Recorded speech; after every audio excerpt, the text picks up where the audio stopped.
because there's an issue with realtors who don't know how to give the correct advice. And when they can't give the correct advice, their sellers get punished for it.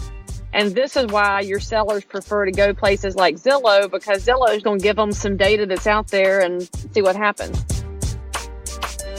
The bad training in our profession that says you meet somebody, you add them to your sphere of influence. No, they're not in your sphere of influence just because you met them. You don't necessarily influence their decisions. The people that are in your sphere of influence are the people who value what you have to say, and they understand that you have a level of expertise and professionalism that they can rely upon. What up, masters? Welcome to another episode of Path to Mastery. I am going back into the archives, my friends. I went and I found an interview that was done right around the beginning of the year. Listen, the reason I'm doing this is some of you may have noticed that we're on a 2-week schedule now instead of the 1 week. And part of that is because of a new role I took. I love doing a podcast. I don't want to stop. Obviously, I want to keep the great content coming. It's just getting really challenging for me to do it weekly. And as I work on my schedule and my calendar, I want to get that going again. But for now, I'm focusing on every 2 weeks. So I want to start with that. Second, I want to share a story. I in the business, it was probably in December of 17. I had went on a listing appointment. My average sale price, in Worcester, it was literally $220. We moved out to Westboro. We jumped it up to about maybe $330 to $350, right? So it's a decent price point. And then I wanted to start focusing on an even higher price point. So we started focusing on $1 million expired listings. So anyway, I go on an appointment with a $1.1 million listing. This was maybe my second or third appointment in that price point. And honestly, I had not taken any of them yet. But anyway, I get a lesson for you here. So anyway, the guy, I meet him and he says to me, so geez, how do you think the new tax reform is going to affect my sale? And I said, well, it's certainly going to create some issues for some clients, but we just have to find a motivated seller, right? I mean, that's to me is a pretty good winging it type of response, right? Because the reality is I had no clue about really what the tax, I knew what it was, I just didn't know a lot about it. So anyway, he knew a lot about it and then started asking me different types of questions, which then found out that I really didn't know much about it at all. And he didn't say anything, and we went through our whole presentation, the whole 40 minutes or so of it. And then I left and I said, yeah, that was a pretty good meeting, and I wouldn't have called it a 10. But anyway, long story short, I did not get the listing, right? And he didn't tell me why. He just said he went with somebody local. But I know that was probably part of it, right? Anyway, the lesson here, though, is going in to these appointments, I need to be the market expert. So if I'm used to selling $300,000 homes, but yet I'm going now after $1 million homes, I really need to figure out, do my homework, do my research, talk to other people that sell $1 million homes and see what some of the challenges you deal with are. Educate myself on the higher priced homes, right? Which is something I did a little Google search, but I didn't know about the tax reform and how it's going to really affect those types of buyers, because in my mind I'm like, well, geez, tax reform, you get up to $750 $1,000 deduction. That doesn't even affect my clients. They don't spend that much money. So it didn't even cross my mind. And listen, here's the thing. When we're realtors, our job is to educate our clients, to bring them the best information, and ultimately be the expert. They're hiring us to be the expert. So when someone else knows more than I do, that is a problem. Now, the reason I share that whole story, I ended up meeting with Leigh Brown, who's our guest today, at the Mass Association Realtor Convention. And she just did a fantastic job as the speaker. She was our keynote speaker. And I got talking to her, and we ended up talking about the tax reform and how, she's very well educated on it, as you're going to see. But then we started talking about value and how we need to demonstrate that value to our clients beyond just knowing about the tax reform, but the values that we're bringing. So I just thought this was an excellent interview on how to keep ourselves kind of ahead of what's coming in our industry, because guys, there are a lot of things coming, as I'm sure you all know. And second, though, bringing that value to our clients and how to demonstrate that value so that when I show up, at least this was my mistake, but when I show up and the seller knows more about tax reform than I do, and I'm a realtor, like I said, that's an issue.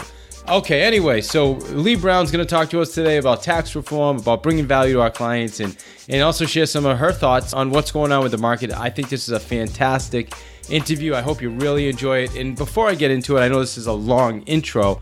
I want you to take a listen to this book called Mindset by Carol Dweck. You can, as a matter of fact, go to, if you have Audible, then just get it on Audible. But if you want Audible for free, actually, if you want, a free book, go to davidsfreebook.com, davidsfreebook.com, and get that book. It's called Mindset by Carol Dweck, because when listening to it, it reminded me of this situation again, because in my mind, when after I left, I'm like, well, I only sell $300,000 homes, so, it was okay that I didn't know that. Well, but that's a closed mindset, right? I learned later that, I need to educate myself. But how many of us would have left that and just kind of wrote that off as, oh, well, I only sell $300,000 homes, so, oh, well, it's too bad. It's their problem. But not me. Especially after listening to that book, it made me realize that I really need to take responsibility to that and be prepared. And it all comes down to our mindset. So a closed mindset's going to say, well, that's their problem. They should have gave me a break. They know I only sell $300,000 homes. And a mindset of abundance is going to say, man, I really dropped the ball. I need to make sure that is never going to happen again. And how can I work off that and improve my game? So, my friends, that's it. I just want you to enjoy. This is a great interview. Enjoy Leigh Brown, and I will see you in a couple weeks with another amazing guest for you. You guys rock.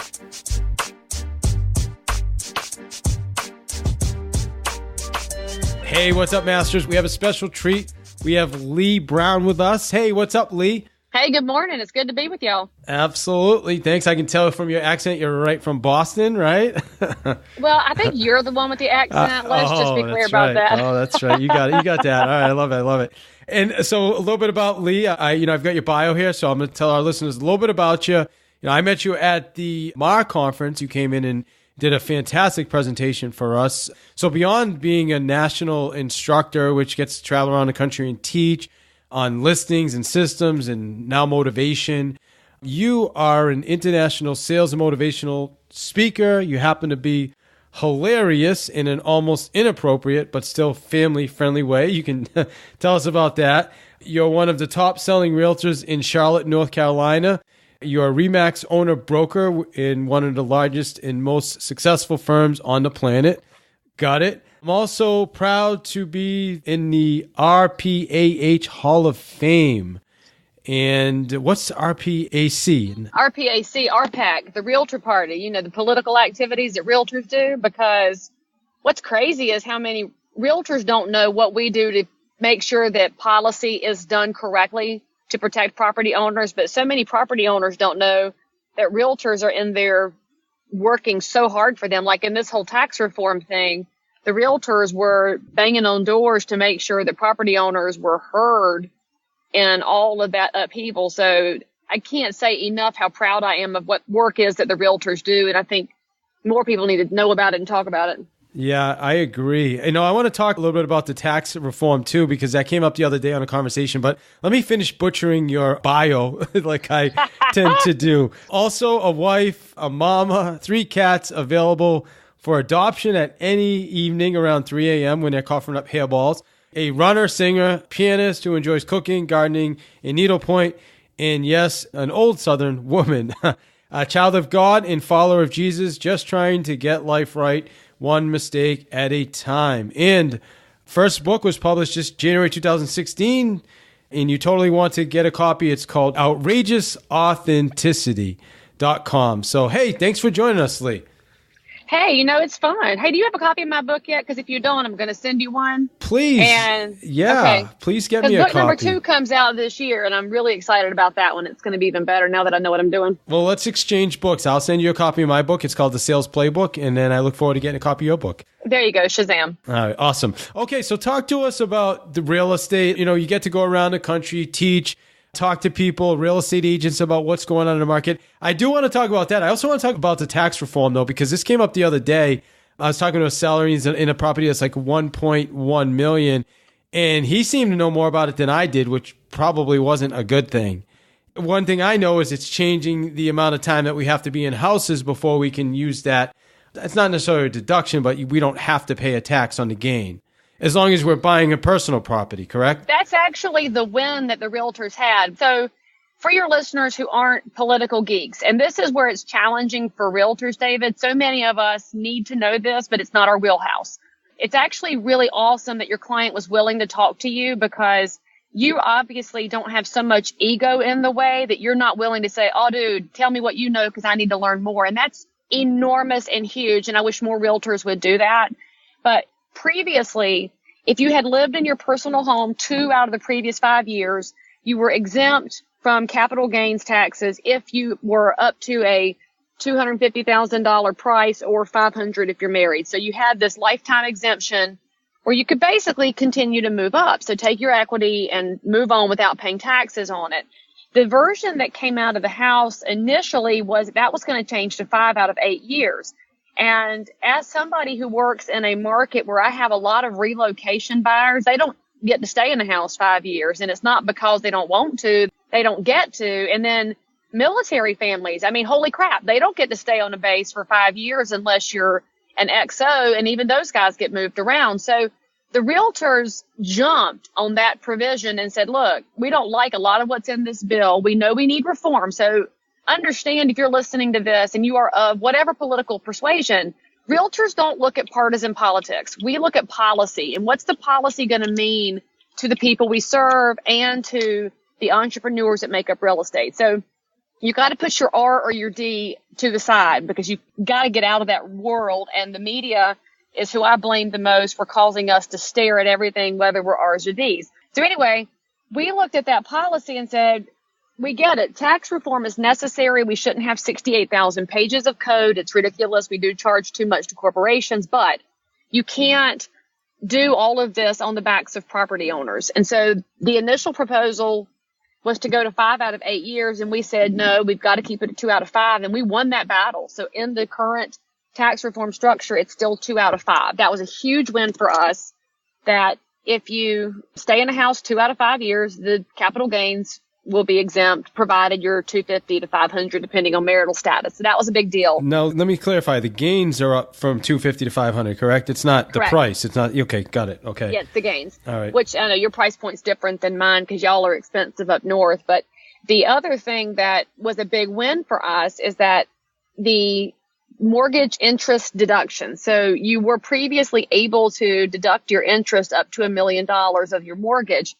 The proposal that came out of the House was $500,000. Well, that's not a big deal in, Nebraska or Kansas or even North Carolina, where we're a lower cost market. But you look at Boston, you look at New York, most of California, because those are not affordable housing areas, they were going to get really hammered. And it's so interesting because if you talk to somebody from, I'll just say Nebraska because they're the middle of the country, and you say you have $1 million mortgage, they think you're in some kind of a really schwanky mansion. But if you look at the Bay Area, $1 million is a 1-bedroom fixer-upper hot mess because of how out of line their pricing is. And so the realtor said, we don't want you to mess with that. We need the mortgage interest deduction. And so they wanted to drop it to 500 from $1 million, but we got it to 750. And so that's a huge win to get that much give from the policymakers.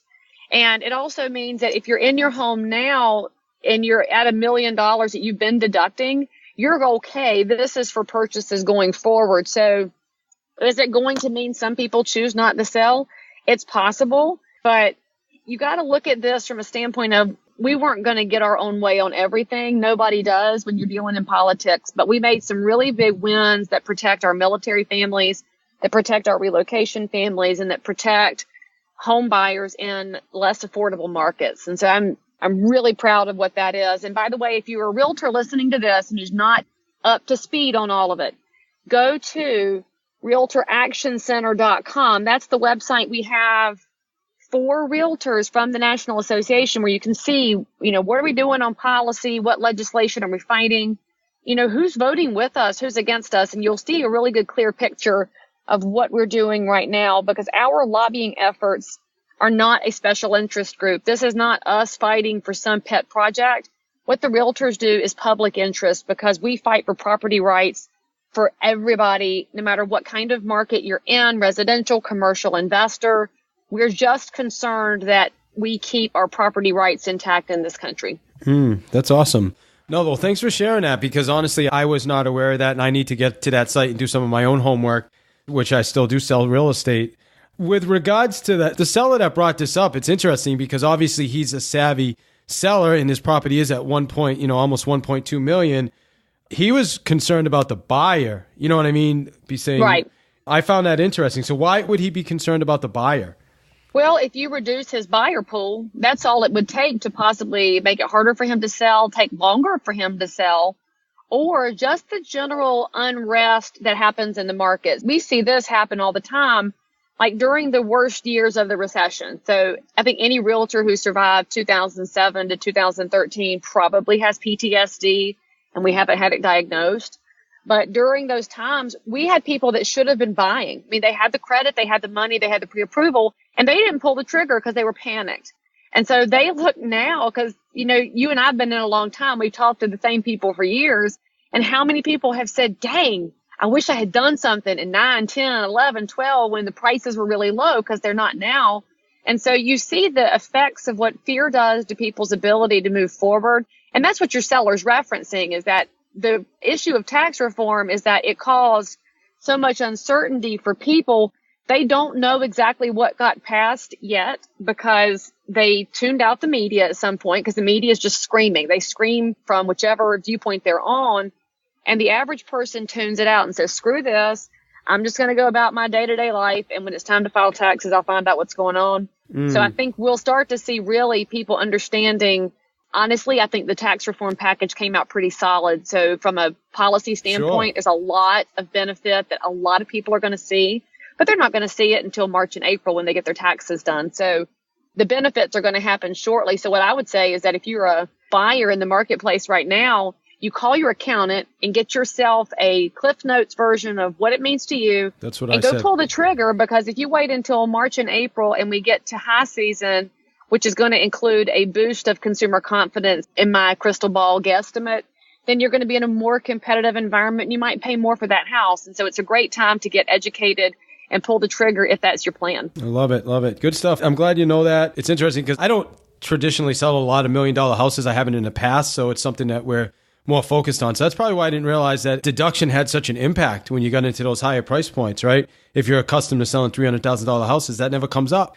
Exactly. And it's not going to if you're in the $150,000 house. And you can see now why the middle of the country, where you have pretty much all affordable markets, didn't understand the gravity of some of those proposals on other markets, because it's not their market. And I am not faulting them for that. It's a matter of, if you're going to do what's best for the most people, you have to step up one level and look at the 30,000 foot view, and not just look at your own pocketbook, your own personal life. It's more than that. Yeah, no, I get it. So let's talk about that. Let's switch gears a little bit and let's talk about the 30,000 foot view right now with regards to real estate. Right now, I don't know about you guys, where we are, the inventory is at all-time low. I don't know if you can quote me on this. This is one of those facts that may not actually be a fact, but I think it is we are at an all-time, I heard it was a 16-year low inventory right now in Massachusetts, meaning anything that comes on the market, if it's priced even close to right, it sells right away, and usually for over asking price. Are you guys seeing that as well out in North Carolina?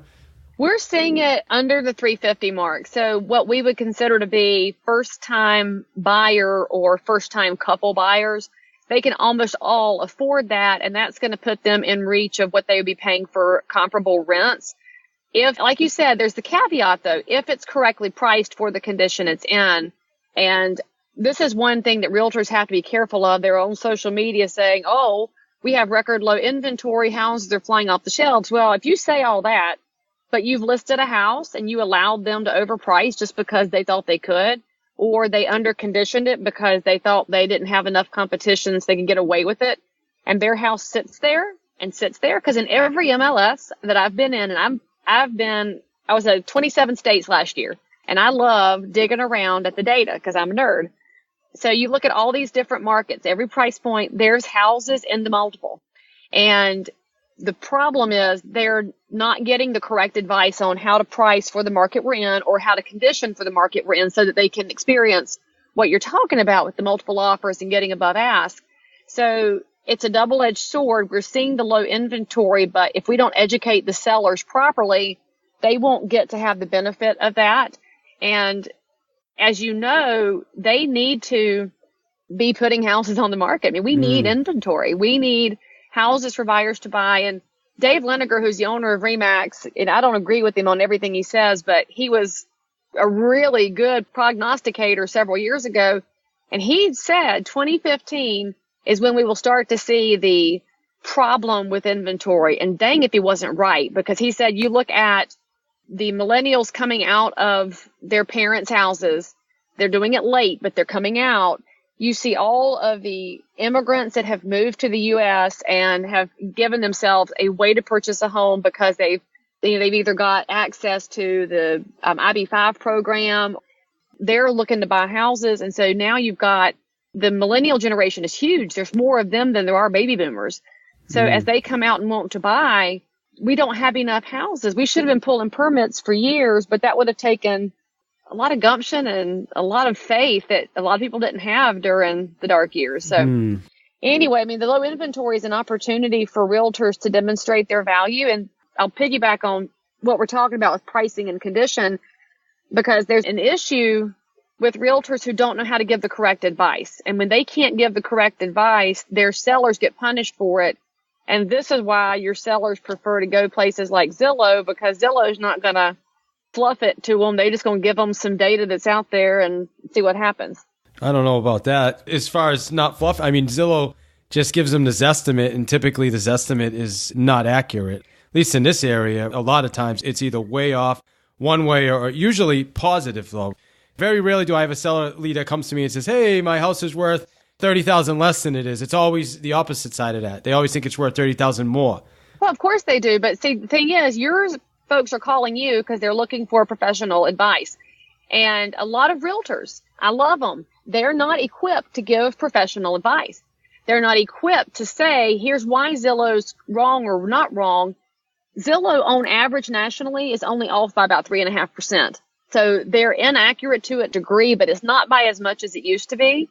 And realtors have to know where the data comes from for Zillow so that they can offer the professional advice that gives the seller the actual market data. So what I'm talking about, this drives me crazy. So many realtors want to price a house per square foot. They think that's how you price a house. You pull per square foot and Shazam, there's your number. Well, that's what Zillow does. And that's the primary reason Zillow is wrong, because you and I both know if you pull it per square, you cannot account for condition of a house. You can't account for upgrades. You can't account for the topography of the lot and the locational differences.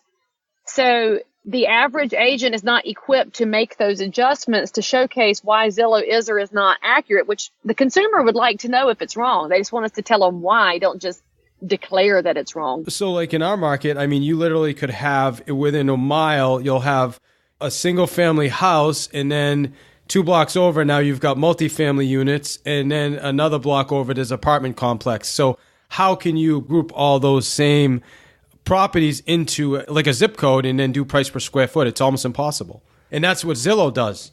Of course they do. And that's why they're inaccurate for the most part. But you look at this, but then a realtor goes to a listing appointment, they print off 5 comps, and they say this one was 140 per foot, this was 138, this was 136. Let's price you at 138 in the middle. And that's no different than what Zillow's offering, which is if Zillow's off, then why don't realtors understand this is what throws them off too? So there's a couple things I want to talk about. One is creating more inventory. In your mind, I mean, we obviously have an inventory problem. It's around the country. Like, first off, why do we have the inventory problem? Let me even back it up further. So we had the inventory problem because we did not have enough housing permits issued and moved through on between 2008 and 2014. So when the builders went out of business, lost all their funding, and we lost all the inventory that should have been built, then we started falling behind then. And you had buyers who were hiding, lack of a better word. So like, I bought my first house when I was 23. which is what a lot of people used to do. You got married out of college, bought a house. Well, now millennials don't buy a house until they're 28, 29, 30 years old. For the most part, some are, of course, out there doing it sooner, but as a generation, they're delayed. So they weren't buying, so it didn't look like we had the inventory problem that we had. Instead, we had pent up demand and we had a lack of supply at the same time. So it's a double-edged sword. So if you're going to fix that, you've got to have more houses built. And it's not just about talking sellers into selling. We need more product out there. So this goes back to what we were talking about before with political work. Realtors have to be involved on their local municipal levels on these planning and zoning commissions and saying houses are not bad. And if you look at some of the areas that are very anti-growth, there's real issues with anti-growth areas that don't want new developments. They don't want new builds. They don't want anything to be built because they want to pull up the drawbridge and let the town be exactly as it was when they moved in. But we need the inventory. So they should be driving the discussion of what does good growth look like? What does good housing look like? What do the lots look like? What are the amenities that are needed? How do you build smart cities? I mean, there's so much opportunity for improving the situation, but a lot of it's political. And again, realtors don't want to hear this. They don't want to talk about this, but look at a city like San Antonio, Texas, where they've implemented some amazing smart growth things, which are good for the overall environment of a city. They're good for the long-term growth and the tax base and for the people who live there. And it's really improved the whole city's affordability and housing situation. Same thing in Louisville, Kentucky. Look at what the smart cities and smart growth is happening. But if you've got old curmudgeons on town council and the same mayor for 40 years, you may not see any of these really exciting things until you are willing to get involved and make it happen. And I think we have got a huge opportunity here as realtors. What up, Masters? I'm going to get you right back to the show. I want to share a couple opportunities with you. First off, my new training program I'm super pumped about. People have been asking me for years, guys. It's School for Realtors. It's an expired training. I'm giving you everything, my friends, every single thing that you're going to need to convert expired sellers in this competitive time. All right, I have every single script you're going to need. From the initial conversation, how to keep people from hanging up on you, to the closing script, right? We're giving you a copy of our pre-listing packet. I'm giving you emails that you can literally copy and paste templates. I'm giving you a 65-day email campaign, guys, that you literally copy and paste. Expired flyers, okay, 2 different marketing pieces. And we're giving you actual ads that you can use on Facebook. Guys, these are targeted ads that I've been using on Facebook where I'm generating people calling me and saying, hey, I see you guys everywhere. Yeah, why don't you come over and take a look at my house? So I'm giving you everything. This is called Expired School for Realtors. Simply go to schoolforrealtors.com. Cost you $149. I wanted to make this such a no-brainer because it's going to be the best investment you will ever make in your real estate business for $149. And here's a better thing.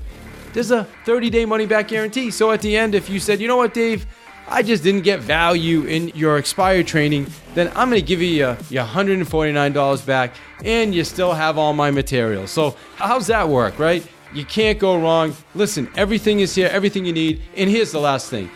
We have a monthly call. You're part of an awesome community where everybody in the community has the same goals, okay? You're sharing things that work with each other.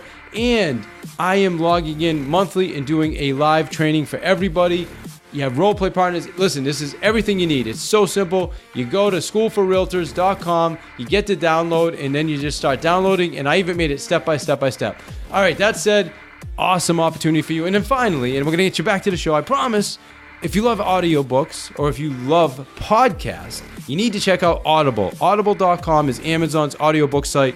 You can get yourself a copy of Crushing It or any book you want. I would encourage Crushing It for free by going to davidsfreebook.com. Again, davidsfreebook.com. Get yourself a free copy of any audiobook you want on Audible. Yes, they're going to ask you for a credit card, but here's what you're going to do.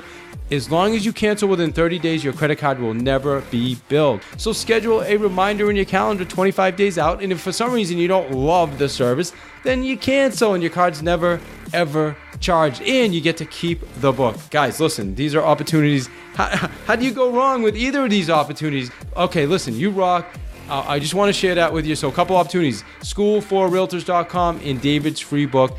realtor.com. Enjoy the rest of the show. So let's talk about value now. You mentioned a couple times us demonstrating value as realtors. This has come up more than once. I've had multiple interviews with people like Pat Hyben. We talked about this on his podcast, and I had Nobu Hata on the podcast as well. You know, what are some ways that as realtors we can create value? Because here's the common thing that keeps coming up, Leigh, is the consumer, we've been devalued. First off, they end up at Zillow before they end up in our site. But then even if they talk to us, they feel like, well, if I hire David, I'm going to get the same thing as if I hired Leigh or if I hired John or if I hired anybody else, right? Mm-hmm. I mean, unfortunately, that's really what it's starting to come down to. How do we fix that? Okay, so the first thing is we have to acknowledge that that's our fault. We have dropped the ball on the value proposition because too many realtors for too long have just assumed that they would get to go list a house because somebody knew them. Well, if you look at the growth of Zillow, and I love it as an example because realtors hate it so much, but they don't even go to the website to find out why consumers love it. It's intuitive, easy to use, and gives them enough information that they can muddle through things before they have to call a realtor, because who would want to call a realtor? We are the most annoying people on the planet. When you get the average realtor, they just want to talk you into selling or talk you into buying, and they don't have good data. They don't understand pricing. They don't know what marketing is. They say they have a marketing plan, but really it's a website and they can make a flyer, and that's not marketing. I mean, it's this really interesting problem that we've created because we can't tell the consumer what we do. Because what we do has nothing to do with finding a house.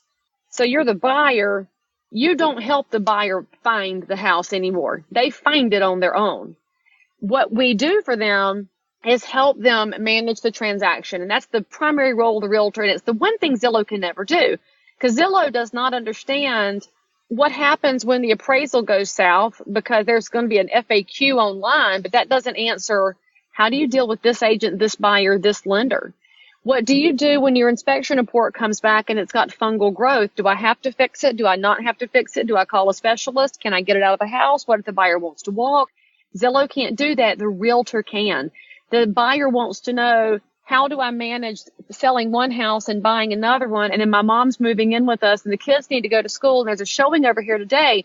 Realtors say, you know what? Let's break this apart step by step. We can help them process map out the whole situation, because the best realtors understand that each time we handle somebody's real estate dealing, we're handling their largest financial instrument for most people. And they don't do it that often, so they don't know all the intricacies. Our job is to treat each and every property owner that we deal with the care and the fiduciary responsibility of skill, care, and diligence. That's, to me, the main fiduciary responsibility we have, is skill, care, and diligence to that consumer, to say, look, I hear what's happening in your life. I'm going to help you get through this. So if realtors had done a better job of telling that story over all the years, we'd be perceived differently. But what do realtors say instead? They ask you, why should I hire you to sell my house? And what do they say? Oh, I'll get you the most money in the shortest amount of time with the fewest hassles. Lie, lie, lie. They can't promise a price. They can't promise a time frame. And you can't promise that somebody won't have hassles. So we've told lies for years, thinking it made us look like we were going to be helpful. Isn't that what we were trained? No. I mean, I remember when I first got my license, that was like the first thing I learned, right? 14 years ago. Yep. They said, this is what you do. This was the training I got. And this is why I became a trainer, because I'm so sick and tired of bad training in our profession. The bad training in our profession that says you meet somebody, you add them to your sphere of influence. No, they're not in your sphere of influence just because you met them. You don't necessarily influence their decisions. The people that are in your sphere of influence are the people who value what you have to say, and they understand that you have a level of expertise and professionalism that they can rely upon. And we haven't given that message to anybody. And so as realtors, this has to happen realtor by realtor. It's not the job of the brokers or the brands or the associations. This is the job of every single realtor listening to this podcast. Your job is to figure out why you do real estate. Go read Simon Sinek's book, Start With Why. Go to Inman, New York. He's going to be keynote, and I'm so daggum excited to hear him. But you better know why you do real estate. And if you're doing real estate because it represents big money to you, then get out. Because if you are focused on money, you're not going to do the right thing by people. You've got to be doing real estate for that bigger purpose of serving the people who need your professional expertise. And you know what? The money will find you if you're looking at it from the standpoint of what's best for the clients I touch. And so each realtor needs to know why they do this, and they need to be conveying that in social media and in their websites and in anything else that they do, telling people, here's what I'm going to do. I'm going to educate you. I'm going to walk you through the transaction. I'm going to hold your hand when things go bad. Instead of saying, I sold 82 houses this year, I'm a baller, or whatever crap they do. Like, they're on social media always talking about the number of houses they've sold, the amount of money they've made, and they wonder why people hate us. That's why people hate us. Yeah, no doubt. Well, that's great advice. This is not the conversation we hear a lot. Again, we're talking right now, this is a 30,000 view conversation, right? We need to do more of this, letting the sellers know, or the buyers for that matter, listen, there's going to be a time come that you're going to question this decision. You're going to get cold feet. The buyer's going to get cold feet. The home inspection is going to be crazy, right? The appraisal may come in low. We're like counselors half the time, right? Psychologists. I think you're absolutely right. We need to sit down and explain this whole process to the seller. Let them know, you know what, this may be a stressful time for you. This could be the most stressful time in your life. But being upfront, because it's interesting when we go into these transactions and the people are like, wow, this is a lot more stressful, a lot more work than I thought it was going to be. Instead of us just letting them know upfront, hey, this is going to be stressful and this is what we're here to do, is help you. Exactly. We're just not good at telling the unvarnished truth. Realtors like to pretend everything's good all the time. And I get it, because realtors by their nature are people. You want people to like you, and you want to have fun relationships and hugs and laughter all the time. And when something bad happens, they freak out and go into hiding, or they get on social media and talk about how people suck. And like, this didn't have to happen because your seller should have known up front, here's all the things that could go wrong. And maybe they will, and maybe they won't for you. And I'm going to do the best I can to protect you, kind of like a parent. So you have a kid, you don't want them to break a leg, but they might break a leg. And what do? You help guide them through the process, and you nurture them and love them until they're healed again. And you're a parent. You don't want your child to get heartbroken, but you know what? They're going to fall in love, and somebody's going to stomp on their heart, and it just happens. Your job as the parent, be there, love them, nurture them, get them back to health. That's what we do as realtors.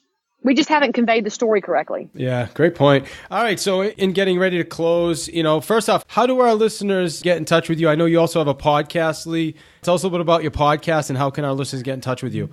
So my podcast is called Crazy Shit in Real Estate, which was pretty hilarious because I had to get the big black explicit E from iTunes because it has shit in the title, which I think is hilarious. But my podcast is about people and their stories in real estate, because when you're working in real estate, you run into things you didn't even know stuff existed could happen. And we talk about those and what the professionals do to get past it. So it's kind of what we're just talking about with preparing people for things you don't expect. And then we've also had some crazy good things that have happened. So we've had some of our Good Neighbor award-winning realtors who have completely changed the communities in which they live. We've had association executives who talk about what they're doing for their members. We've had people who say they fell in love with their spouse in real estate. So it's a lot of really fun things that are the non-HGTV versions of what happens in real estate. So that's the premise of the podcast. Of course, all my episodes are 15 minutes or less because I know realtors are ADD. And then they want to reach me. I'm at Leigh Brown on Twitter. I'm on all the social networks. If you try to friend me on Facebook, it's going to tell you I can't take any more friends because Facebook has a friend limit. But on principle, I refuse to set up a fan page. So you can just follow me because I post everything publicly.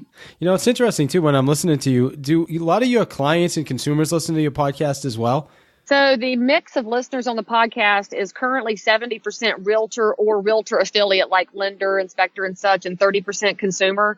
And I've had a consumer in every single state reach out to me and either tell me something that happened to them or ask me how they can find the kind of realtors that are on my show, because I think the good realtors forget how many mediocre realtors are out there and how much we have to work on that messaging. Because listening to you and thinking about our conversation today, it seems like, this would be a great avenue, or like a tool that we should be talking about this on our podcast and then sharing it, not just with realtors, but with all the buyers and all the sellers and letting them know this is what's going on. Transparency is good. Absolutely. All right. So anything that I probably should have asked you that I didn't ask you? If you did, I don't remember. So I enjoyed the conversation. All right, good. What do you see in our industry right now is the biggest challenge in real estate? something our listeners can take and maybe adapt to? I mean, honestly, I think the biggest challenge we have right now is the lack of professionalism combined with this lack of a value proposition. So we have too many people who have licenses in America. We have too many realtors in America. Just lay it out there. 1 out of every 287 Americans is a realtor.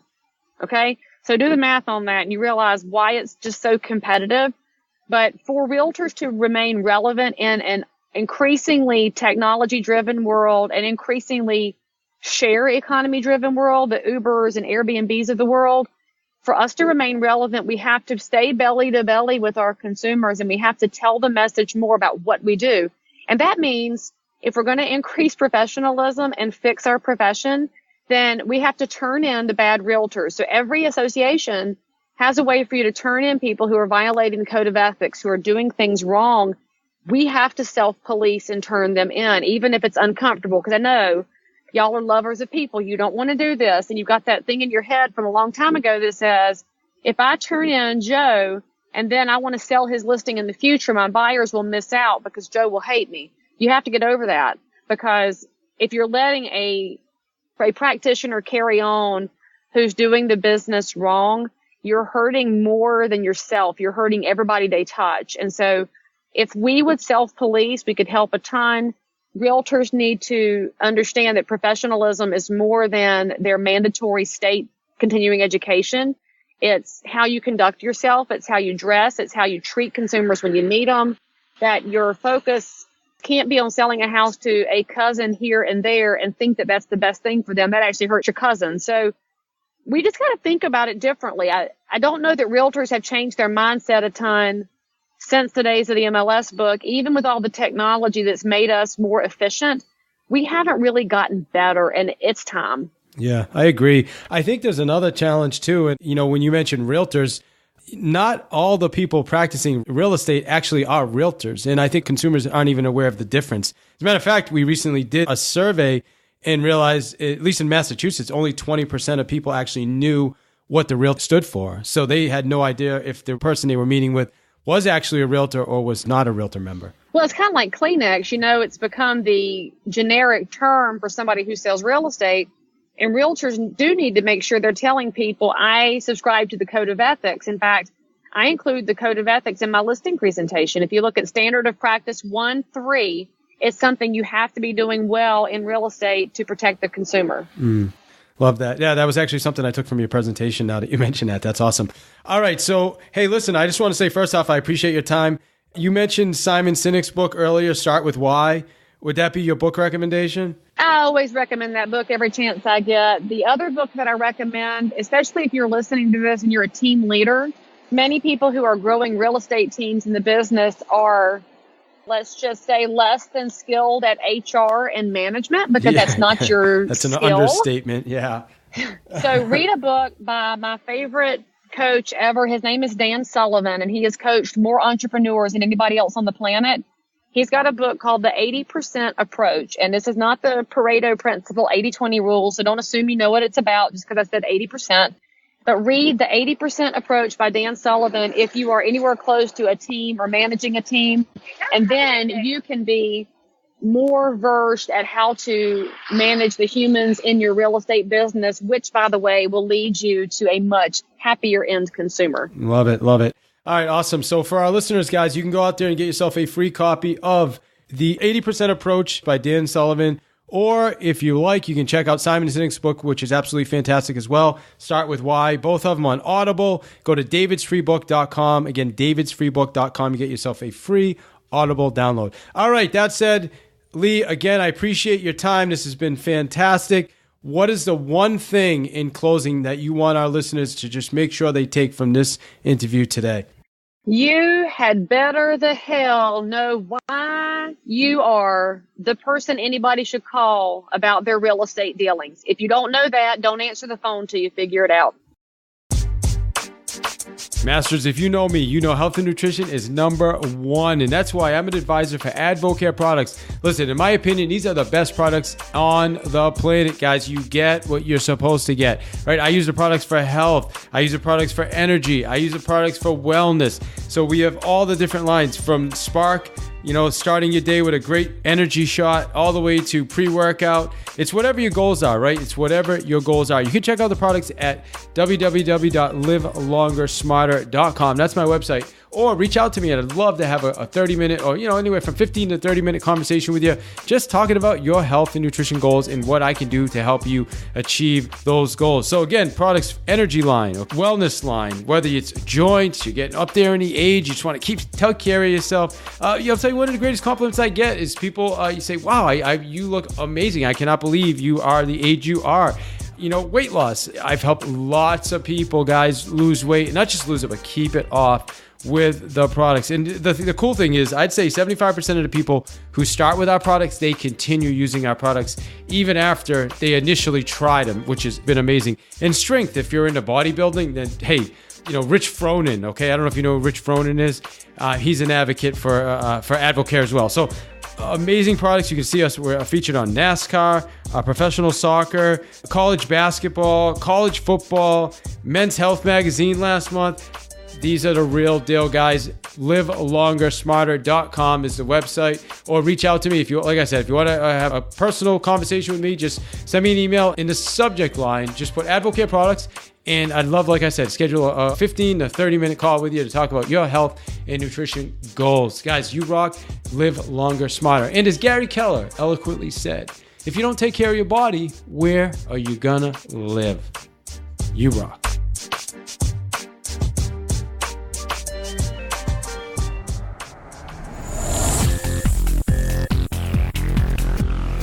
You are listening to One More Sale with your host, David I. Hill, author of the Sales Playbook.